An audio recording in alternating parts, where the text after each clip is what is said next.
إن الحمد لله نحمده ونستعينه ونستغفره ونعوذ بالله من شرور أنفسنا ومن سيئات أعمالنا من يهده الله فلا مضل له ومن يضلل فلا هادي له وأشهد أن لا إله إلا الله وحده لا شريك له وأشهد أن محمدا عبده ورسوله صلى الله عليه وعلى آله وصحبه وسلم تسليما كثيرا إلى يوم الدين فإن خير الكلام كلام الله وخير الهدي هدي محمد صلى الله عليه وسلم وشر الأمور محدثاتها وكل محدثة بدعة وكل بدعة ضلالة وكل ضلالة في النار.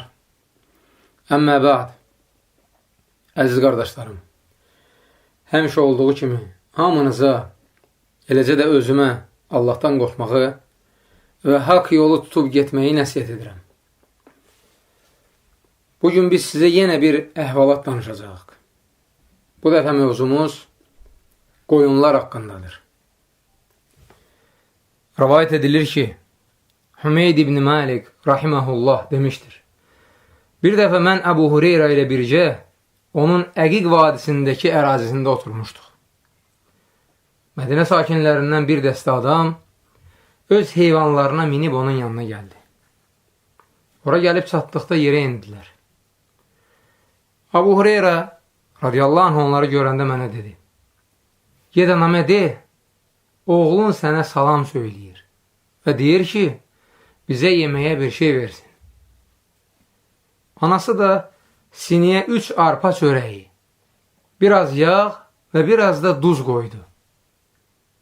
Mən sinini başıma qoyub onların yanına apardım.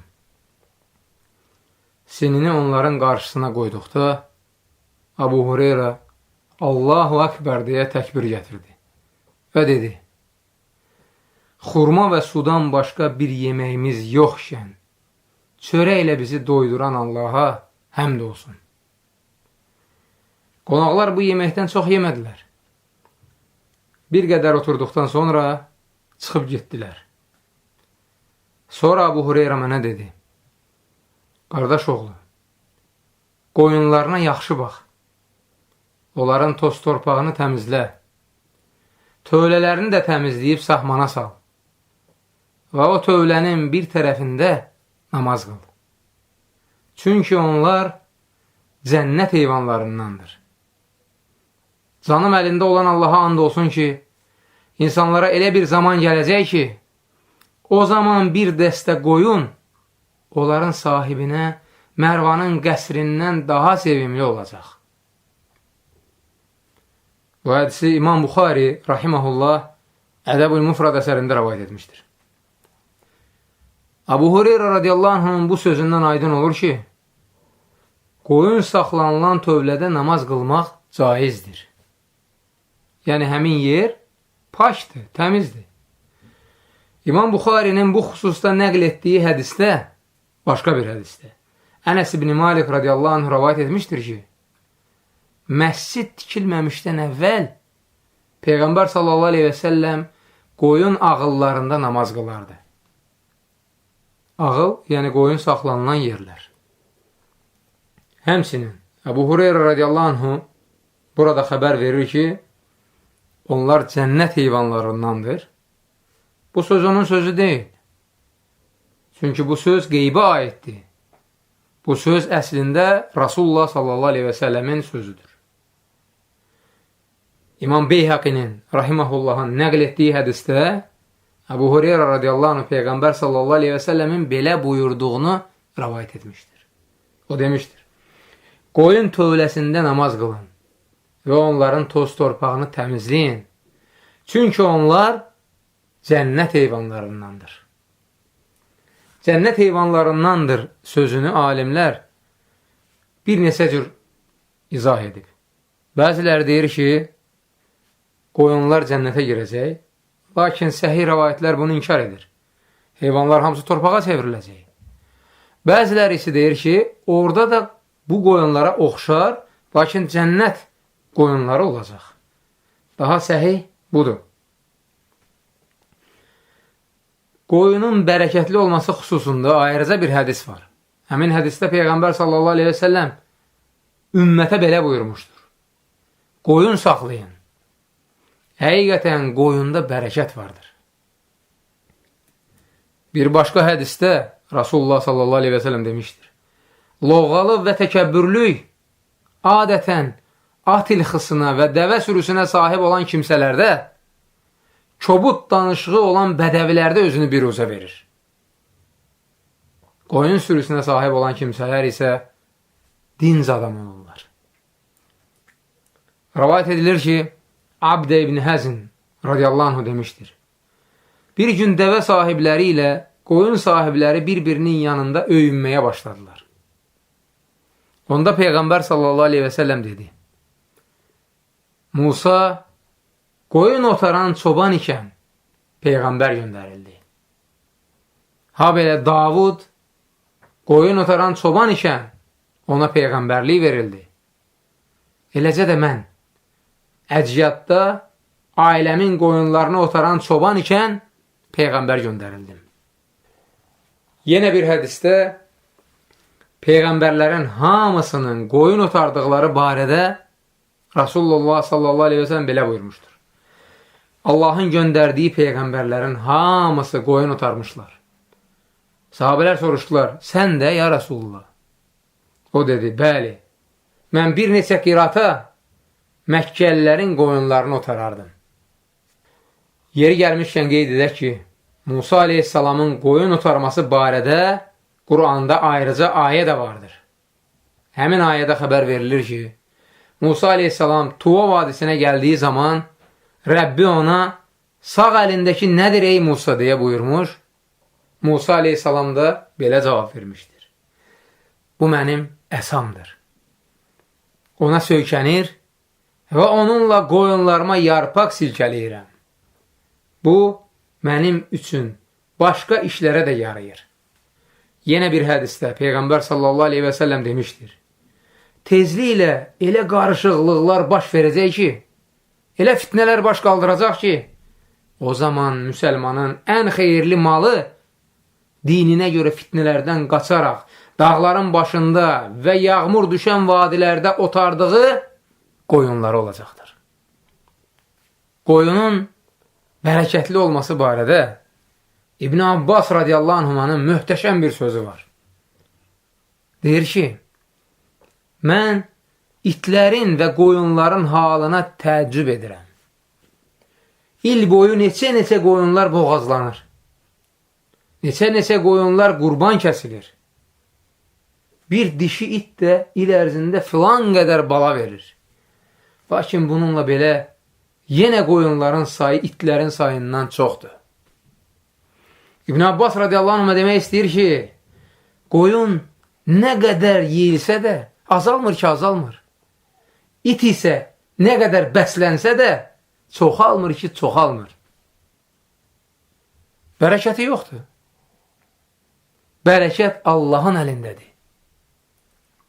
Vahib rahiməhullah rəvayət edir ki, bir dəfə İbn Ömər radiyallahu anhuma bir çobanın qoyunları suyu az olan bir suvadda suvardığını gördü. Sonra ətrafa nəzər saldı və suyu daha çox olan bir yer görüb dedi.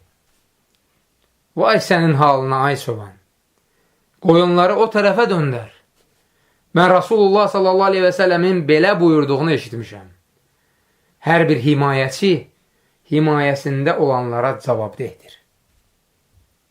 Subhanallah, təsəvvür edirsinizmi? Heyvana görə cavab verəcək. Burada İbn Ömər radiyallahu anhuma çobana bildirmək istəyir ki, o, himayəsinə verilmiş qoyunlara görə qiyamət günü cavab verəcəkdir. Bu hədis həm də heyvana qayğı göstərməyin vacibliyinə dəlalət edir. Demək, hər bir müsəlman belə vəziyyətlərdə nəsiyyətə ehtiyacı olan kimsəyə nəsiyyət verməli və onu düzgün istiqamətləndirməlidir. Məsələn, görürsən ki, bir qoyunun gözünün qabağında o birisini kəsirlər, gəlib nəsiyyət eləməlisən ki, ay qardaş, Allahdan qorx. Olmaz heyvana əziyyət vermək. Küt bıçaqla heyvanı kəsirsə, yenə nəsiyyət edirsən, Allahdan qorx. heyvana olan qayğıdır. Qardaşlar, qoyunun cənnət heyvanlarından, üstəlik də bərəkətli bir heyvan olması, ha belə peyğəmbərlərin qoyun otarması, fitnə baş qaldırdığı zaman bu heyvanın ən xeyirli mal sayılması, onun tez bir zamanda artması, qoyun sürüsünə sahib olan kimsələrin vüqarlı, dinc və səbirli adamlar olmaları, qoyun tövlələrində namaz qılmağa izin verilməsi, ha belə Qurban bayramında, uşağınız dünyaya gəldikdə, evliliyi elan etmək məqsədi ilə ziyafət verdiyinizdə, nəzir deyəndə, evinizə qonaq gəldikdə və sair münasibətlərdə Allahın adı ilə qoç kəsməyiniz bu heyvanın fəzilətindən xəbər verir. Bütün bu deyilənlərdən bizə aydın oldu ki, qoyun saxlayan insanlar gözəl insanlar olur. Başda da peyğəmbərlər olmaqla. Odur ki, qardaşlar, mənim sizə nəsiyyətim, elə insanları axtarın, tapın və çalışın onlarla dostluq edəsiniz. Çünki yaxşı dost sizə yaxşı təsir edəcək. Pis dost pis təsir edəcək. Bu xüsusda Şeyxülislam İbn Teymiyyə Rahiməhullahın gözəl bir sözü vardır. Deyir ki, insan hansı heyvanla tez-tez ünsiyyətdə olursa, onun əxlaqından təsirlənir. Odur ki, dəvə sahibləri çox vaxt lovğa və təkəbbürlü, qoyun saxlayanlar isə təmkinli və dinc olurlar. Elə buna görə də zahiri işlərdəki oxşarlıq yavaş-yavaş, tədricən, daxili işlərdə, yəni xasiyyətcə də onlara oxşamağa təsir edir. Biz müsəlmanlarla yaşayan elə kitab əhli görmüşük ki, onların küfrü o birilərindən az olub. Həmsinin kitab əhli ilə yaşayan bir çox müsəlmanlar görmüşük ki, onların imanı digərlərindən az olub. Azərbaycanımızın görkəmli şairi Nizami Gəncəvinin də bu xüsusda gözəl şeir parçası var. Şeiri axıra qədər diqqətlə qulaq asın. Xüsusilə də bu şeir parçasındakı şikar sözünə diqqət edin. Şair deyir ki, yaxşı adamlarla sən ol həm söhbət, yaxşıdan yaxşılıq görərsən fəqət. Çəməndə oturan gül ətri verər, nadanla otursan zərəri dəyər. İnan, bir nadürüst, eyibli adam 100 yaxşı adamı eyləyər bədnam. Bir şikar tələyə düşərsə əgər, neçə xam şikar da ardınca gələr. Diqqət edin, neçə xam şikar da ardınca gələr. Düşünün bu kəlmələr haqqında, qardaşlar. Sələflər, Allah onlara rəhmət etsin. Yəni, əvvəlki nəsil. Başda Peyğəmbərimiz sallallahu aleyhi və səlləm və onun sahabələri olmaqla. Onlar bizim sələflərimizdir. Həmişə özlərinə ancaq əməli salih insanı dost tutar və belələri ilə oturub durardılar. Peyğəmbər sallallahu aleyhi və səlləm də öz ümmətinə bunu tövsiyə edib demişdir. Adam dostunun dini üzərindədir. Elə isə hər biriniz kiminlə dostluq etdiyinə diqqət etsin. Bu hədisdən nəticə çıxaran alimlər deyərlərmiş ki, dostunu mənə göstər, deyim sən kimsən? Bundan aydın olur ki, mömin adam pis insanlarla oturub durmaqdan çəkinməli və xeyirxah insanlarla dostluq etməyə həris olmalıdır. Yadıma düşmüşkən, Lev Tolstoyun bir ibrətamiz sözünü demək istəyirəm. O sözü deməmişdən qabaq, xüsusilə vurğulamaq istəyirəm ki, Peyğəmbər sallallahu aleyhi və səlləm yeri gəldikdə müşrik şair Umeyyə ibn Əbu Səltin şeirlərini öz sahabəsindən dinləyər və bu şeiri tərifləyərdi. Xülasə, Lev Tolstoy demişdir. Allahdan məni düşmənlərimdən qorumağını dilədim və bundan sonra bütün dost bildiyim adamları itirməyə başladım. pis dostdan uzaq olmaq üçün sünnədə varid olmuş 2 duanı sizə öyrədəcəyim. Birincisi, Davud aleyhissalamın nəsiyyət etdiyi duadır. Allahümmə, əidni min sahibin izə zəkərtu ləm yu'inni və in nəsitu ləm yüzəkkirni. Allahım, yadıma düşən işdə mənə yardım etməyən və unutduğum işi mənim yadıma salmayan dostdan sənə sığınıram. İkincisi, Peyğəmbər sallallahu aleyhi və sələmin duasıdır. Allahümmə inni əuzu bikə min yevmis-su və min leylətis-su və min sə'atis-su və min sahibus-su və min cəris-su fi dəril-müqamə. Allahım, pis gündən, pis gecədən, pis vaxtdan, pis dostdan və yaşadığım yerdəki pis qonşudan sənə sığınıram. Qardaşlar, mən də hamımızın adından Allaha dua edib deyirəm. Allahümmə, əiznə min sahibin izə zəkərnə ləm yu'innə və in nəsinə ləm yüzəkkirnə. Allahümmə, innə nə'udhu bikə min yevmis-su və min leylətis-su və min sə'atis-su və min sahibis-su və min cəris-su fi daril-müqamə. Subhanəkə Allahümmə və bihamdik. Əşhədu ən la iləhə illə ənt, əstəğfiruka və ətubu ileyk.